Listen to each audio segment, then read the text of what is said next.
A girl threw a piece of glass worth $3 million on the ground, shattering it. The surveillance drone monitoring her immediately reported the violation. Soon a notice appeared throughout the entire city. Nina was charged with a second-degree violation. She had just picked up the broken glass from the ground. Her phone rang with a notification for committing a second-degree violation. Based on her location, she had 27 minutes to reach the courthouse for a hearing. Failure to arrive on time would result in consequences. With no choice, she left the scene without cleaning up. She headed straight to the courthouse. Besides the staff at the service counters, the entire hall was empty. A voice sounded from the speakers. She approached window number 1 to await her verdict. The system found her guilty of the charges. The charge was damaging private property. She tried to plead guilty but was stopped. This was not an interrogation, nor did it require a confession from the offender. Everything was based on being caught in the act. The system had ample evidence. The man continued reading from the script. Because Nina had no prior record, she would only be fined this time and not imprisoned. The glass was created by a famous artist. It was estimated to be worth $3 million.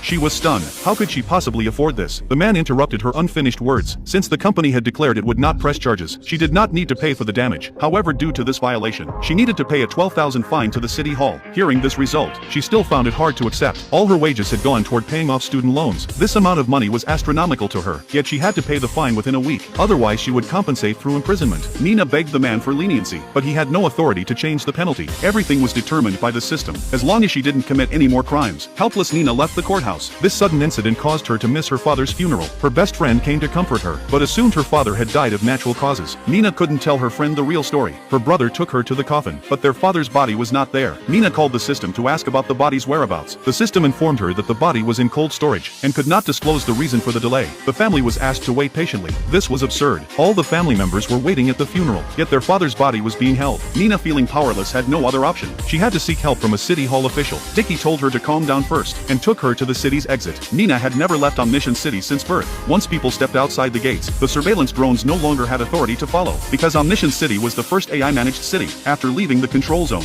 Nina appeared a little flustered, but without the drones, she could finally speak freely. Dickie told her the company was covering up the reason for her father's murder. The company had to maintain a good image to secure contracts for the next city. Imagine this: a city's entire public safety budget funneled into one company's pockets. The profits were unimaginable. The Omniscient system was indeed a great tool, but it also had flaws. Nina's father's mysterious death was proof of that. This may have happened before, but there was no way to trace it in the system. To the public, Omniscient Company seemed perfect. This city once had 300,000 trained police officers. Now that number had been reduced to 300. Training focused solely on quickly handcuffing suspects. So are we doomed to live under such a flawed system?